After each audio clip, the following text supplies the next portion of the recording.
Hi, my friends. Welcome to Inside the Minds of Authors. I'm DC Gomez, your host, and also an indie author. I'm thrilled you're joining me today for another fun interview with a passionate author. We're going to kick off this show with an exciting reading, so let's get started.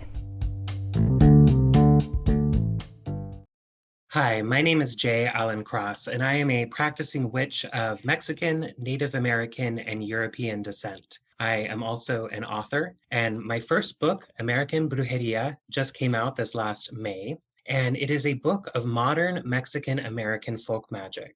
In this book, we cover the how-to of this work, including spells and recipes that you can do on your own at home, but we also examine things like the Mexican-American experience and what it's like to be caught in between two different cultures and two different worlds.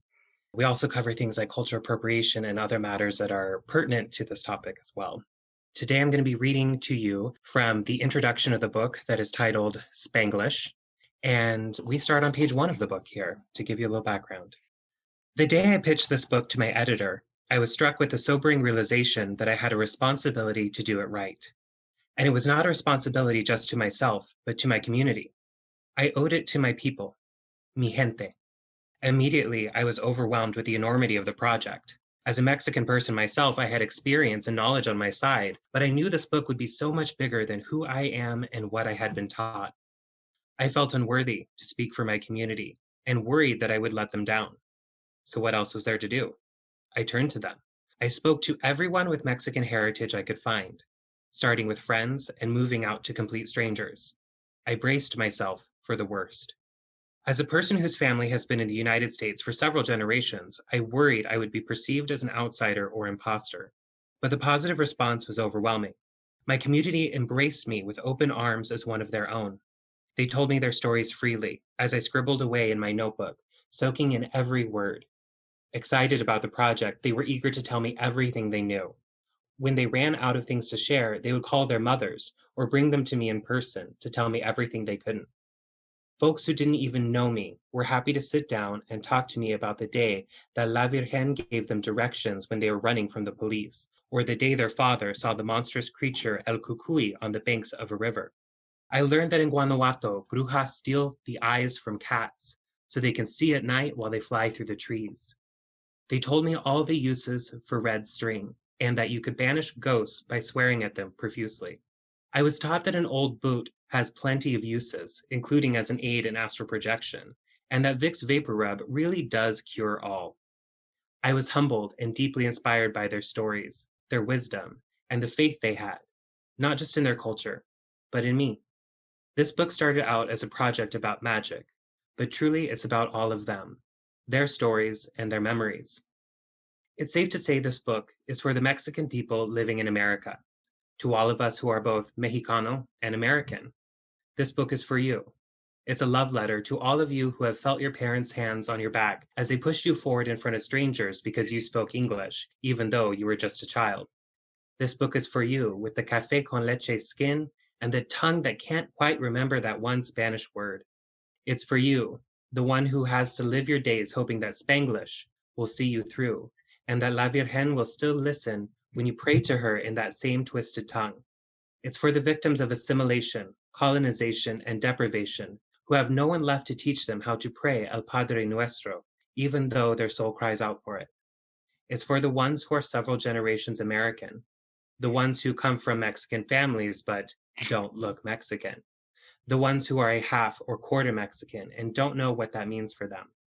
This book is for all who are caught in between, who feel the pull of two different worlds struggling so hard to bring you to one side or the other that you may just split in two. Are you the past or are you the future? Are you your ancestors or are you something new? The answer is both. You are you, and you exist in between. But you are not alone. You have gente. We might not all be Mexicans from Mexico, and most of us are not even full Mexican. We are, however, valid descendants of the Mexican people.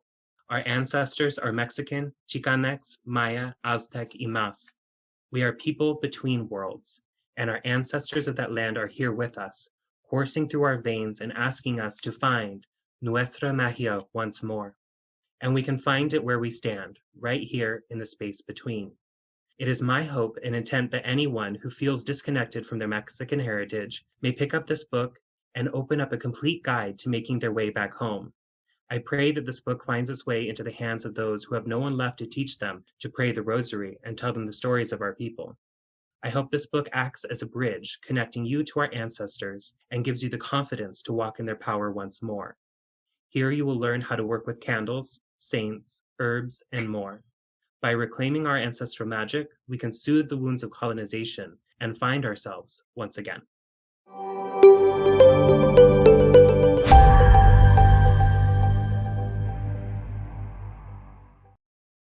Hi, everyone, and welcome to another episode of Inside the Minds of Authors. Today is really fun and exciting. We have the amazing Mr. J. Allen with us. Hi, darling. How are you?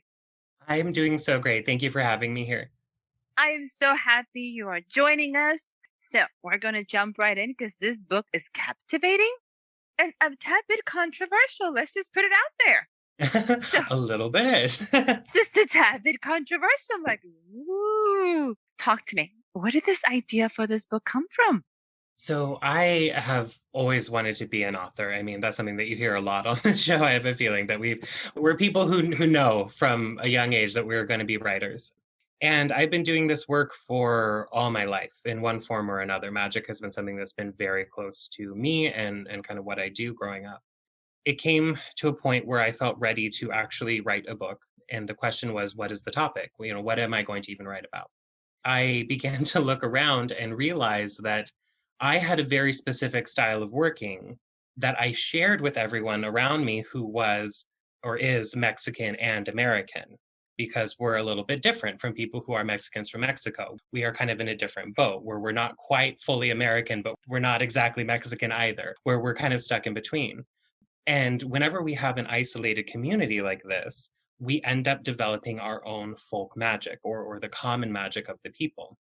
And so I realized that I had this commonality between all these people who shared the same kind of demographic space with me. And I thought, how perfect to write about that, to not only spotlight the Mexican American experience, but also talk about how we're different and also talk about our in between nature, not necessarily as something that is a negative, but something that's a positive. Because a lot of the times, those of us who are caught in between two cultures or two races will often feel very unloved or unwanted because, we go hang out with the white American kids and they're like, oh, you're just a Mexican. You go to hang out with the Mexicans from, actually from Mexico, and they're like, you're not Mexican, get out of here. So we end up kind of feeling very down about ourselves and our position within these two cultures. But I wanted to kind of flip the script on that and talk about how powerful it is actually to be two things at once, where we can bridge a gap between two cultures that we understand on both sides and understand that not only are we not alone in this space in between, but there is actually a great deal of power that can be had there, and that we are important magical people in this work. You are touching in so many profound topics. We hear them as common, and yet nobody explores them, if that makes Mhm. any sense. It's like the buzzword, hey, this is what's going around, but nobody's really brave enough to dive into it. So you're going right into the core of the essence. You're Mhm. touching on the fact that it is the middle, and most people do feel unwanted. You talk to a lot of young kids this age, and they don't know what to identify with. Who am I? Is that Mhm. question. Where do I belong? So this is a powerful subject. How did you tie the magic into this? The magic, it's so funny because it's already there, very much built into just how we live our lives. So, kind of when I was reading from the introduction, where I was talking about speaking to so many Mexican American people about their experiences and whatnot, something that I ran into a lot was I'd sit down with people and I'd be like, okay, I'm writing a book. It's on this topic about, Mexican American folk magic. And people would automatically be like, oh, no, no, no, I don't do any of that. That's not part of my wheelhouse. You've got the wrong person. And I'm always like, just wait. Let's talk a little bit and see what comes out. And then so I would often start by asking them something about, like, Vicks Vapor Rub. Did your family use Vicks Vapor Rub? And they're like, oh yeah, of course they did. I'm like, okay, can you just tell me about your memories with that? And they would be like, oh yeah.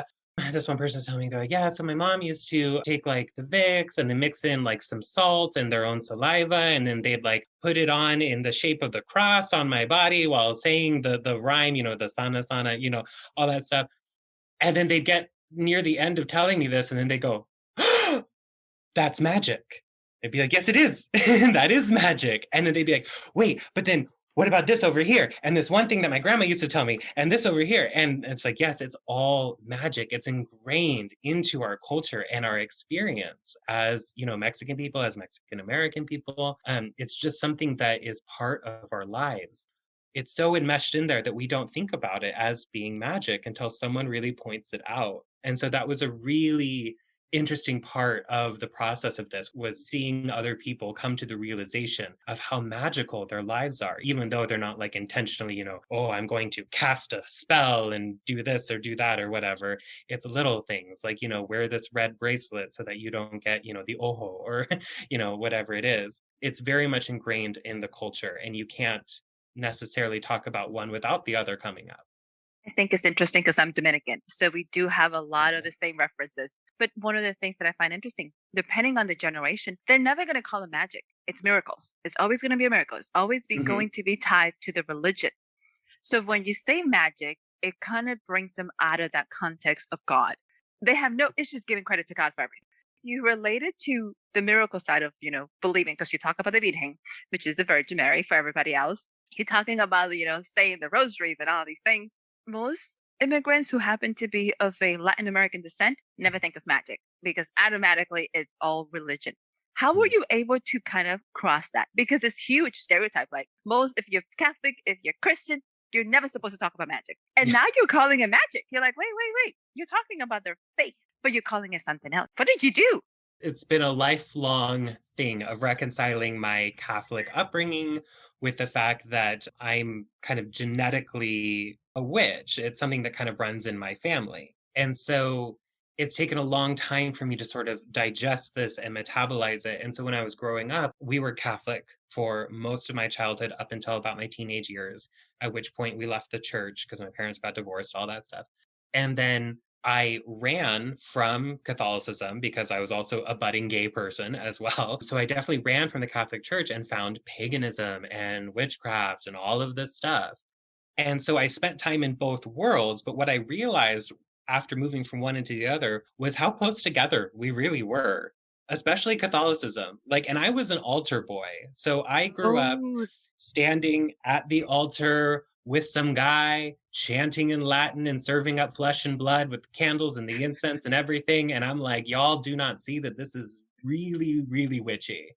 And, we see in church, people come in, they light candles, they ask for something to happen. I then move over to the witchcraft community where people are lighting candles and asking for something to happen. It's not that big of a leap.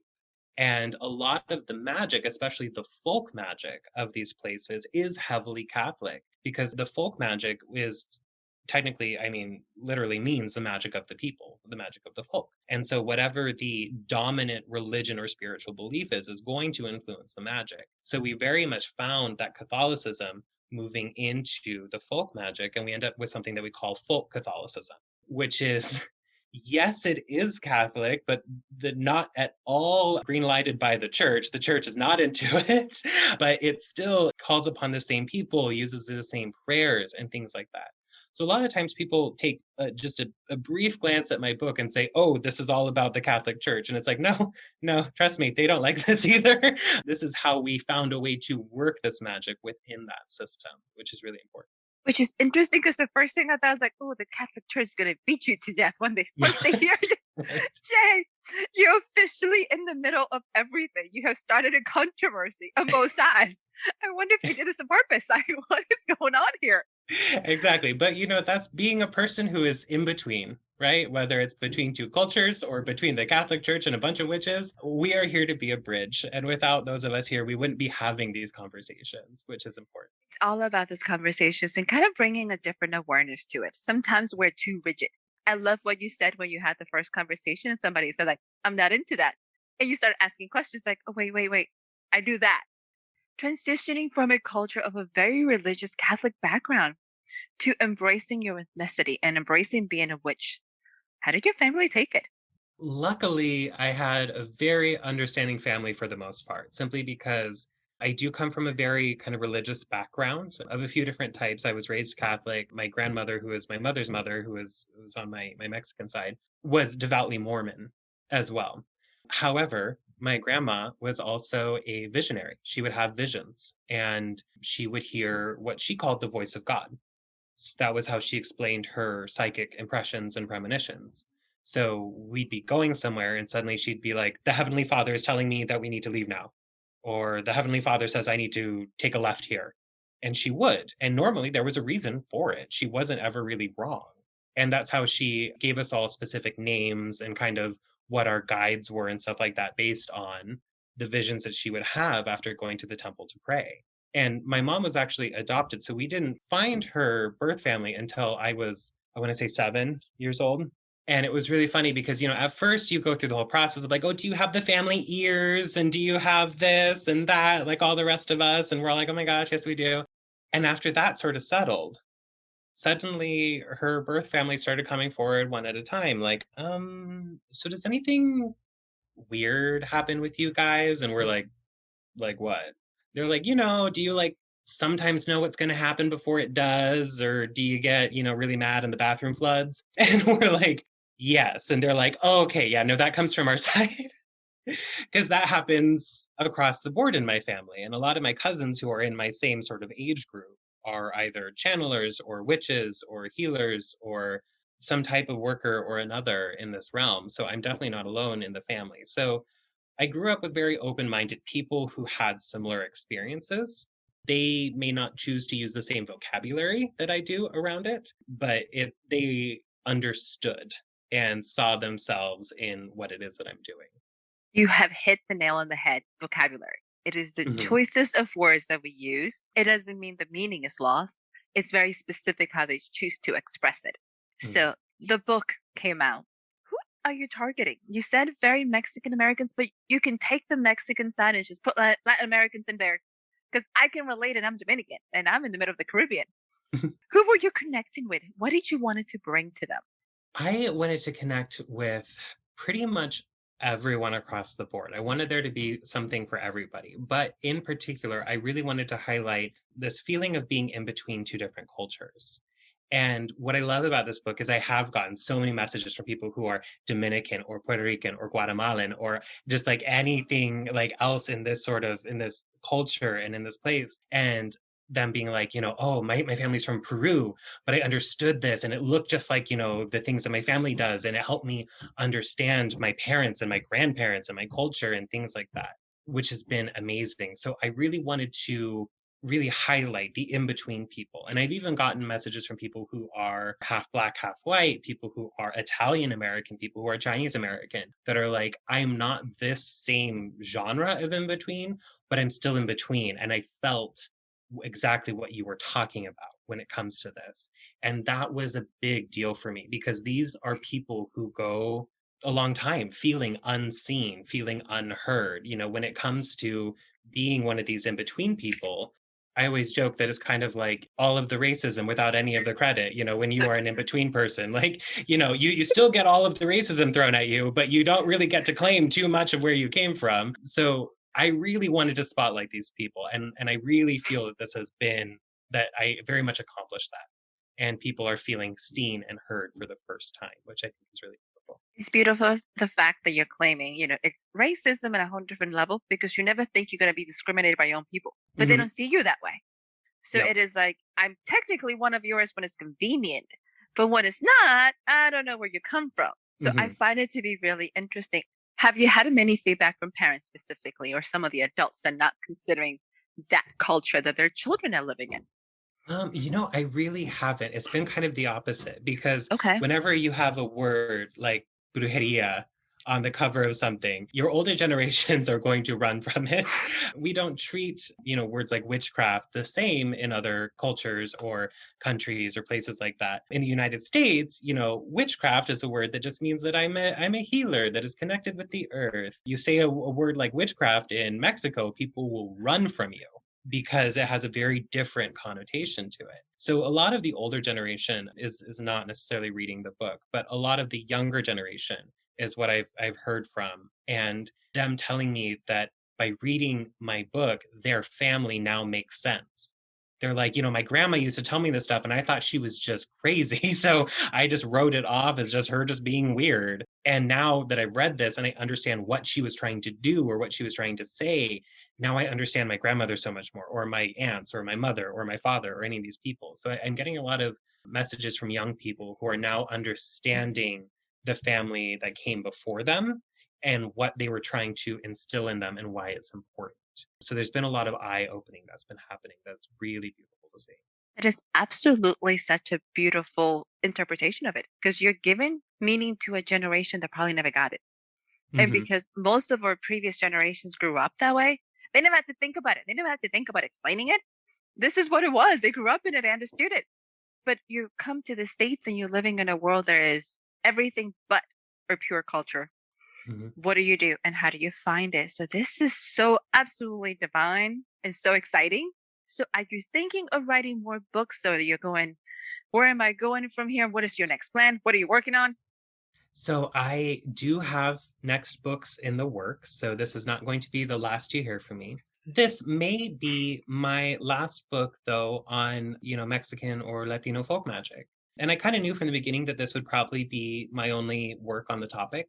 My main goal with this was to not only kind of illuminate my community, but then also open the door because I was one of the very first authors to write about Mexican American folk magic that was actually from the culture. We had a lot of people write about this who were kind of people from the outside looking in, but this is the first time that it's actually happened from someone in the middle of it.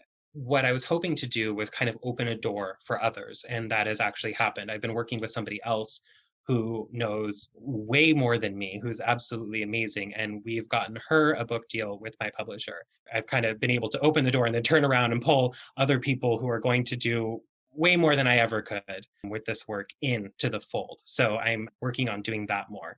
So there will be more books to come on the subject, but from other people. As I move forward, I am releasing a book.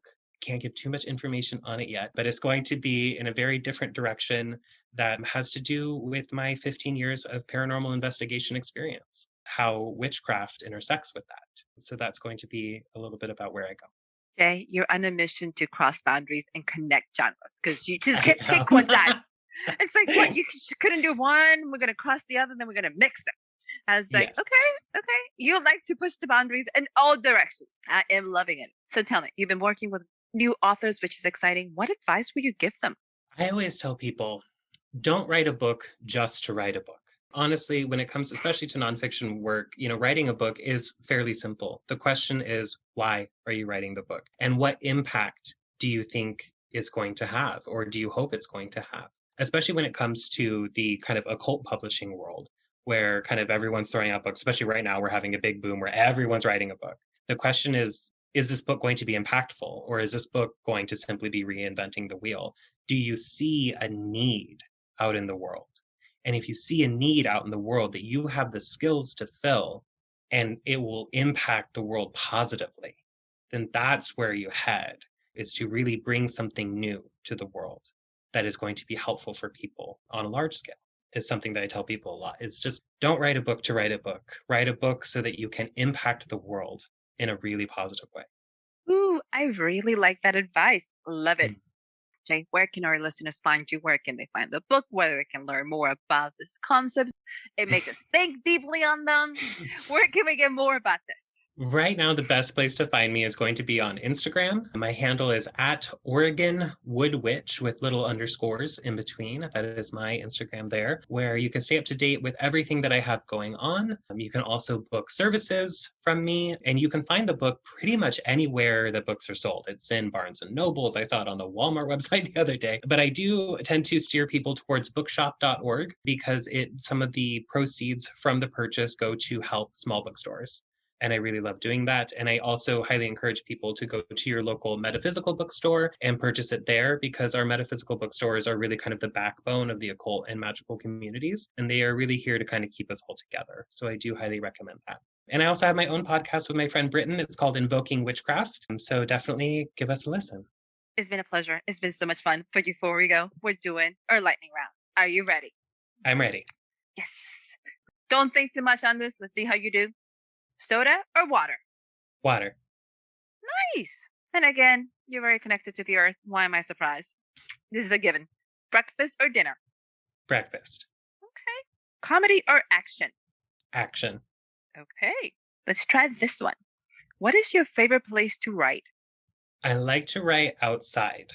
Me and my husband, he's a musician. And so we go on what we call kind of creative vacations. We'll go to like a cabin in the middle of the woods somewhere and he'll work on his album and I'll go sit by the river and write about spells and stuff. That's pretty awesome. That's my same place. I'm like, I love it. Awesome. So let's try this one. A little tricky. Let's see how you do. If your book had a theme song, what would it be? That is such a good question. If my book had a theme song. For some reason, Come Together by the Beatles is playing in my head, so I'm going to go with that. Oh, that is so good. Right? You know, I'm going to have this song stuck in my head because of you now. Thanks, Jay. That's going to be in my head all day long. I love it. Darling, it's been a pleasure. Do you have any closing remarks for us? Just remember that there are other people out there just like you and you're not alone. Oh, to our listeners, that is beautiful. We're a small community, but we're mighty. So always reach out to everybody. Check out Jay on Instagram. Swing by, pick up the book. It's going to definitely to make you realize we're a lot more alike than we think. So absolutely love it, darling. Thank you. Thank you so much. To our listeners, make sure you give us a like, give us a review, share the podcast with your friends. And if you're enjoying the podcast and you wanted to continue to support the community, check out my Patreon account. It's patreon.com/author DC Gomez. Go ahead, support us, and I will see you guys again next week with another exciting author. Bye, everyone.